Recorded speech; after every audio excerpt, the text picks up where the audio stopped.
When I grew up in Webster City, I mean, the main thing's always been, it was Lambie Chevrolet in Webster City. I bought cars from there. I bought my first car, a Cougar, when I was 13, 14 years old from them. So there was a day that I was in Webster City, said I think it's maybe time to open a used car dealership. Next day I just went went up there. We looked for properties, drove around, made a phone call to a guy that owned a local restaurant there, and so it began. The next day we bought the building and I opened the second location.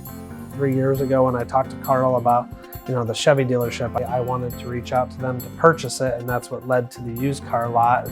My platform of business is basically duplicated exactly how he's done business. I just try to treat the customer as number one, because that's what they are. And anytime you make an excuse for anything, it's going to come up with twice the work later. So the deal is just fix the issue if there is one, find a solution to something, and just move on from it. It shows the void of what that community hasn't had for customer service when it comes to anything car business. It's going to be great for the customer, it'll be great for employees, it's going to be good for everybody involved. We've moved forward and onward and upward. It's going to be a lot of work, but we're ready to tackle it.